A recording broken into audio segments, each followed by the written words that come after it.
Hi, everyone. Thank you for coming for the last session of today.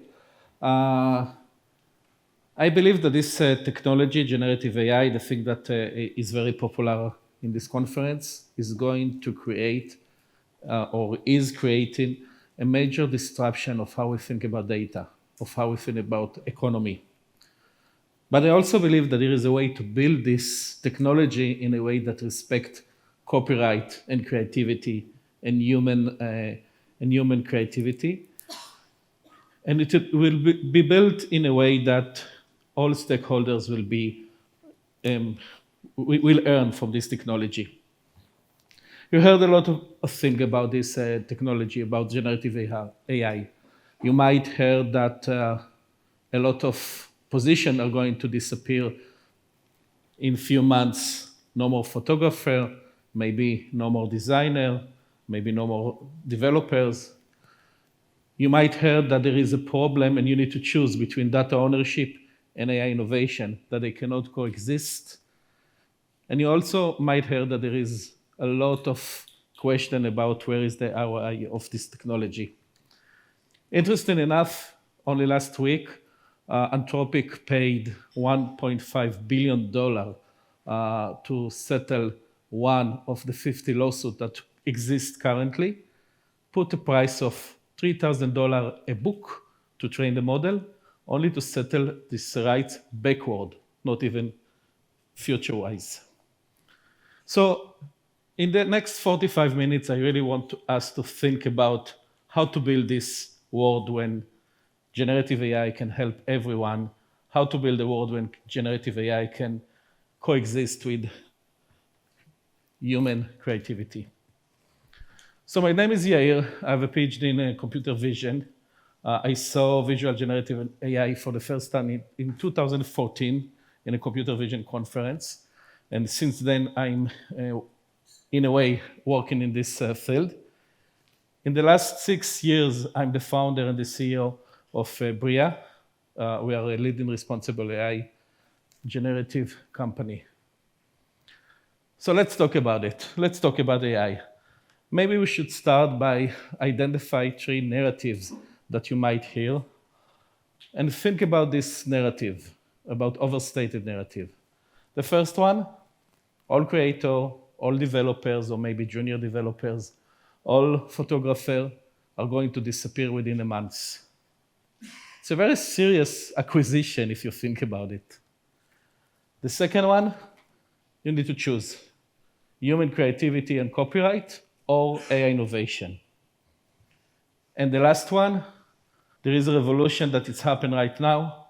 Everyone knows how to get ROI from this revolution, and if you are not part of it, you are late for the party. So let's try to think about these 3 narratives, and let's try to compare of what we can learn from history or from different technology revolution that happened. So let's start with the first one. Let's start what will happen to developer, photographer, designer. I'm sure that there are more. So I suggest, in order to think about this narrative, to think about it in 3 aspects: the history element, the economy, and the human, the society. So let's start with the history, and let's try to compare it to different technology disruption that we all familiar with, the internet. In a way, there is something very similar between the internet and generative AI. The internet is automation of data distribution. Generative AI is automation of data generation. Back in 2000, when we started with the internet, all of the information was available on your mobile. And then you can start building companies like Booking.com, Expedia, and Airbnb, which literally can cancel the travel agent. Why should I have a travel agent if I can go to my mobile and book a flight and book a hotel? So if you think if you go back in history and try to see what people said in 2000, they say that there's no need for travel agent. All travel agent will be gone. 25 years later, the truth is a little bit different. Actually, if you check how many travel agents there are in the state, the drop is around 40% or 45%. It's a lot, but it's not vanished. It's transformed. What does this travel agent do? They change the value proposition.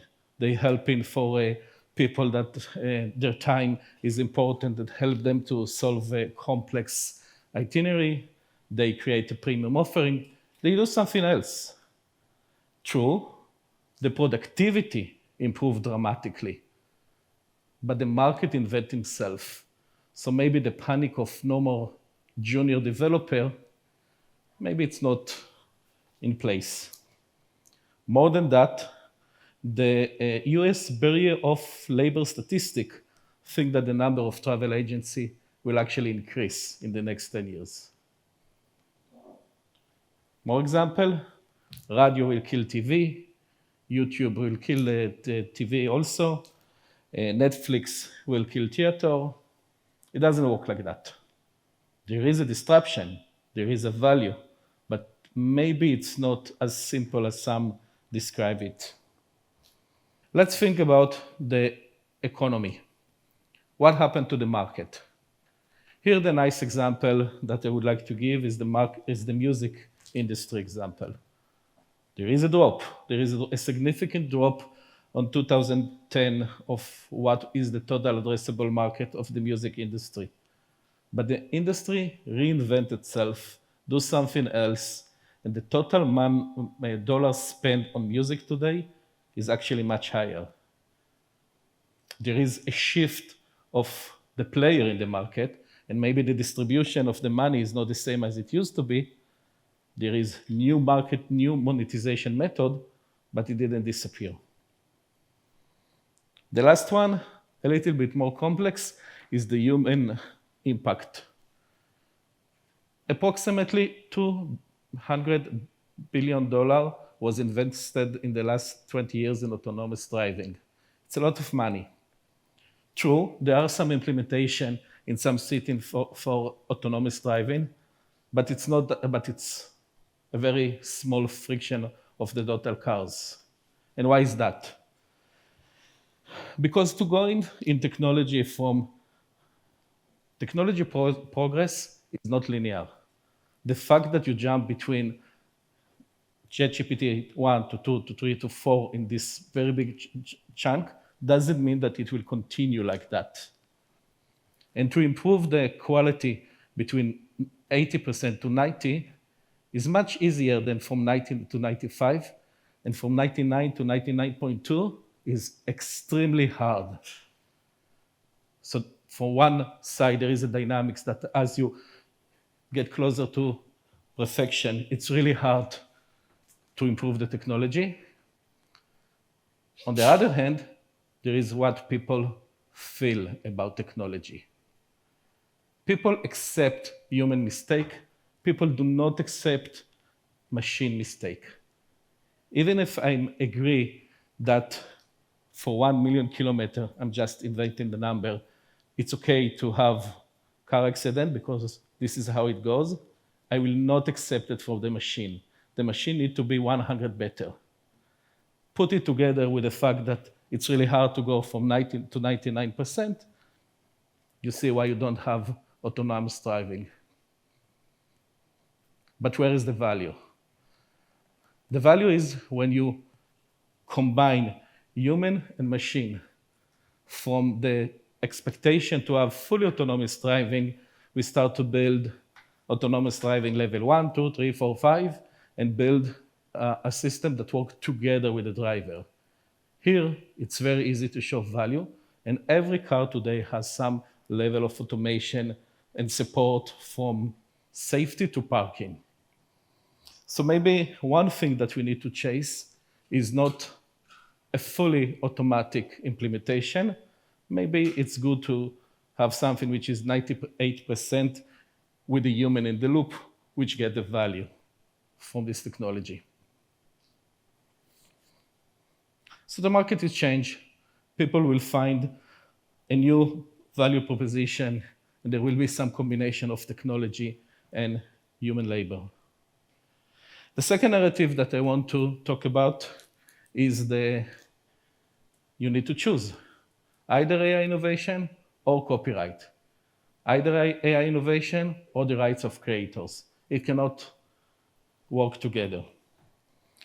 So why is that so complex? So in generative AI, we need to have a lot of data, we need to have a lot of computer, and we need to have a lot of funding. That leads to some understanding that maybe I don't want to pay for the data, or maybe I cannot pay for the data. This is a quite interesting dilemma. From one side of it, you have the fair use advocate, which saying that it's a transformative use of the data, and there's no other choice. I cannot pay for that, and therefore I need to change the IP regulation.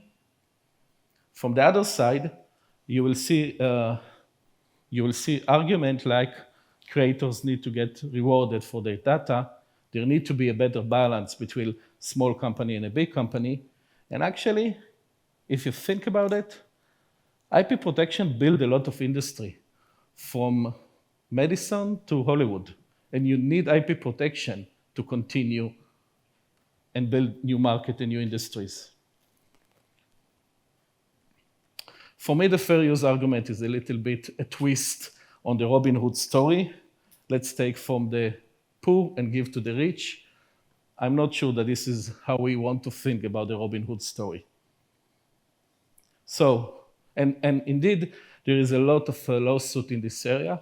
The last one from last week, according to our count, this is 49 lawsuit in the last 3 years. The last one is Disney, Universal, and Warner Brothers versus Midjourney. So, is it either innovation or data protect ownership? Either innovation or the creator's rights? There is at least 3 companies that demonstrate that this is not mandatory, that there is an alternative. All of these 3 companies show that you can build a visual generative AI exclusively on licensed data. It's Bria, us, Adobe, which you are all familiar, a new startup from California called Moon Valley. These 3 companies used only licensed data in order to train the model. So there is a way to do it. What do you need in order to, or what are the requirements in order to build more balance between innovation and data rights? You need to find a way to buy/rewards the data owners. You need to understand how the copyright mechanism is work. And there's other elements like avoid deep fake and privacy, and elements which related to bias and fairness, which I will not discuss this today. But I want to focus to suggest an alternative of how to continue and build AI solution in an era and still respect data ownership. We have a new approach for that. We develop an attribution technology. And this attribution technology create a new data economy. We create this new data economy in a way that it will be the benefit of all stakeholders. So what do I mean by that? Let's go back to the revolution of the internet, and let's think again about music streaming.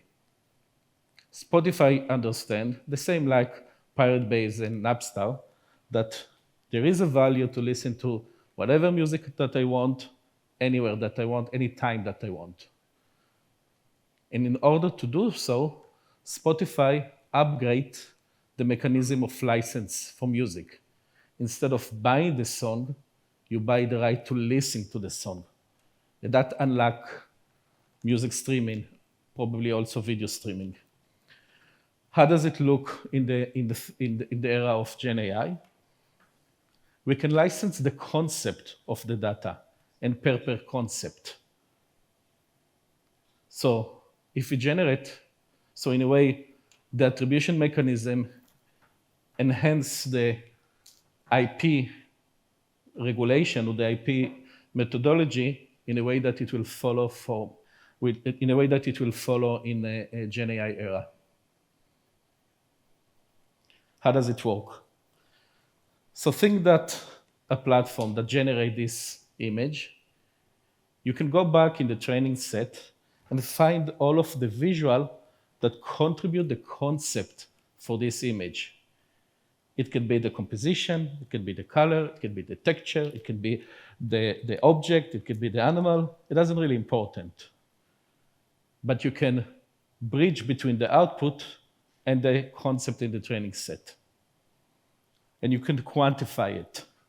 You can say, here's the group of visual in the training set that impact the generation of this image, of this video. A different image, different set of visual, maybe even a different number. And then you can reward this data owner. In a way, you license the data post-generation, the same like Spotify license the song only after you listen for, I think, if I'm not mistaken, 12 seconds of the song.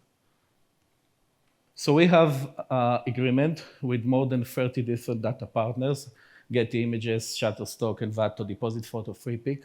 They all give us their catalog by license, and we train the model and we train the platform using their data. No famous people, no trademarks, no IP violation. So there's a very clean model. We create a loop. We license the data, we train the model, we let our clients to do generation, then we do the attribution tracking, we pay for the data owner, which in turn will add more data in order to get more money. So we create a loop which gives you the ability to improve the platform with more and more data as time goes by. We are paying attribution in the last year and a half. Our clients use the visual generation and edit using our platform, and we pay back to the data owner. And I want to give you an example, because I think that this is a nice example of thinking differently about Gen AI. So one of our clients create a campaign, Publicis, create a campaign with the Lidl. Lidl is a major European grocery. And they create a campaign with influencer where you can let the user to generate an object. And the object is generated colored in the Lidl brand. They have a very unique brand, as you can see it. Then they create a competition. What are the most desirable objects that people create online? Then they manufacture physically this new design of project and sell them at their store, which create a lot of traffic to Lidl. They bring people to the store.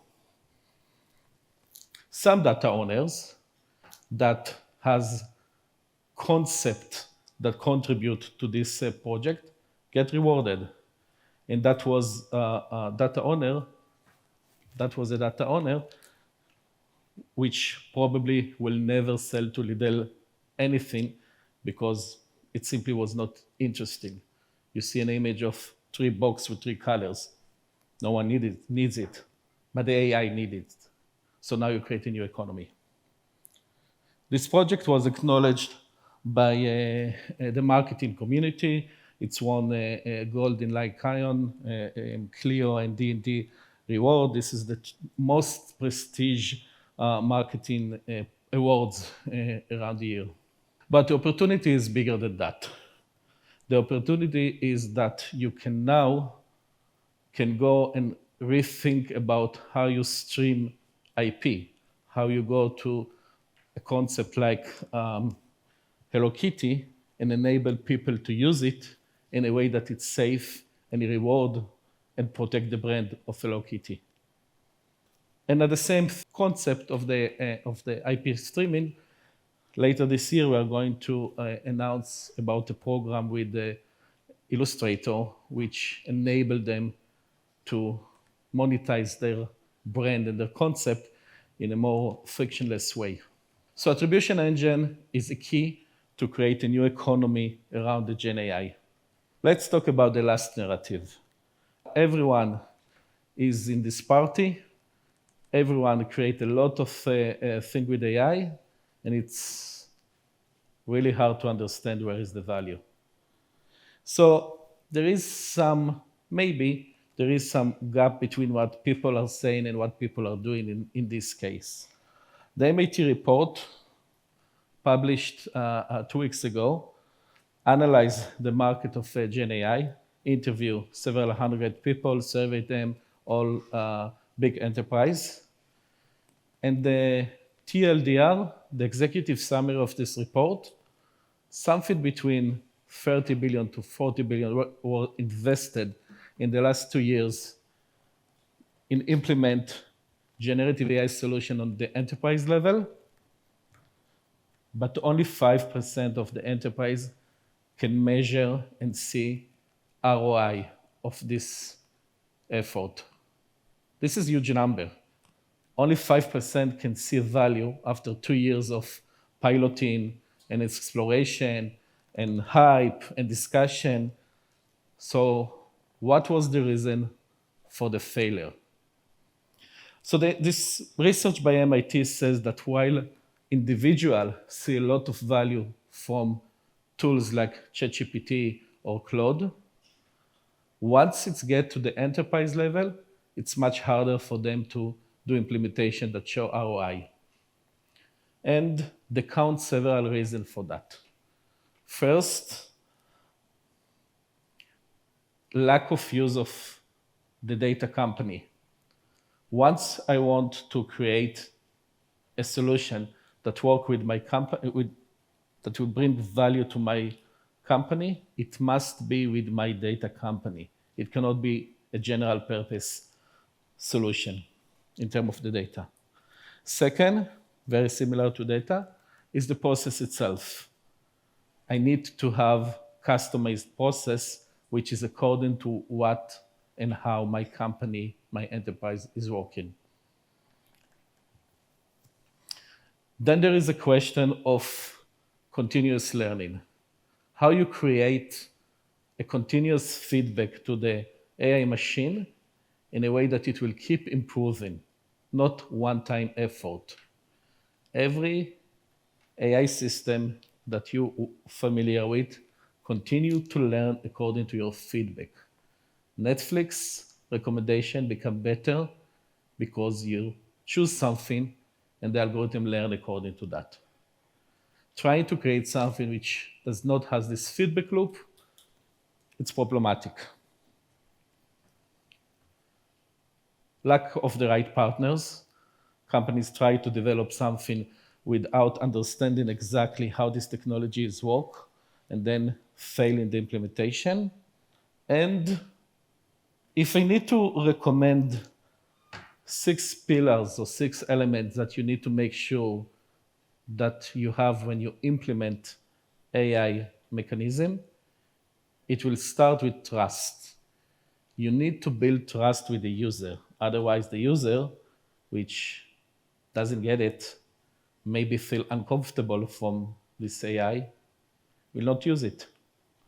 So there is a lot of knowledge of how to build trust with this platform, and it must be one of the components that you need to do if you want to implement a good AI, generative AI, or any AI solution for your enterprise. Then the second layer is the layer of the adaptation. How do I adjust it to what I need? Data is one way, and processes is the second one. And then a lot of discussion about risk management and regulation. You don't want to create something which you will need to shut down a little bit after you release it, or that work only on half of your market. the continuous learning that we discuss. And then the last element is to find the right partner to build a custom solution. I will say one thing about BRIA. So you understand that we develop this attribution technology in partners which solve the risk/organize the data. That's great. But what we do, we help enterprise to integrate, to use generative AI, and we build a visual generative AI platform as a service that they can use. Basically, it has 4 pillars. One, all of the tools that you need in order to build it, from visual generation to AI edit, ability to tailor or to fine-tune the model according to your data, or to keep the brand generation, or a product chat for e-commerce. The second element is to give all of the tools that you need to customize it to your needs. Do you want to run it on your cloud, on our cloud, on-prem, on computer, on mobile? Each enterprise came with the different requirements. You want to use an API, you want to use a source code, you want to use low code, you want to do integration. So all of the mechanism that will help to adjust this technology with the current technology that you already have. One of the common mistakes is try to ignore that you have great technology that already works for you, and you don't need to replace it. You need to enhance it or to use Gen AI together with it. The last element is how to do the reinforcement learning, the ability to continue and learn, and how to protect the output and enable cooperability. If I'm Disney and I'm doing something in generative AI, I do want to protect it after that. And the last element you're all familiar with, security, privacy, regulation, all of the boring stuff that you must have if you want to avoid major catastrophe in the future. So, where it's put us? For the policymaker in the room, I think that we need to have an honest discussion of how we want that the future will look like. How we're going to think about human creativity, copyright. What does it mean, a world with no IP? What does it mean to the different industries? We need to create a world where there is a balance between all of the players in this show, from the data owners to the companies that invent and train this model like us, to the company that use this model and implement them in a different way. We start to see regulation. EU just announced earlier this year on the AI Act. It's the equivalent of the GDPR, but it's still not something which... So what I'm trying to say is that policymakers need to take a stand here and to say, this is how we should see the society 10 years from today. From the business leader, you need to implement generative AI into your platform. It's undoubtedly. It's going to change everything we know about data generation, the same like the internet, change everything we know about data distribution. It's the digital transformation once again.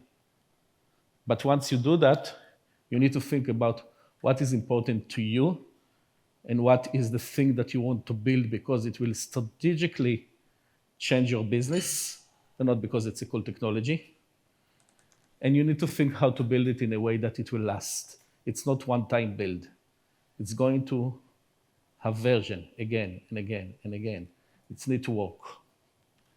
And if there is one thing that I want you to take from this 45 minutes before we move to question, is that there is a way to build a world when generative AI and data rights coexist. Thank you.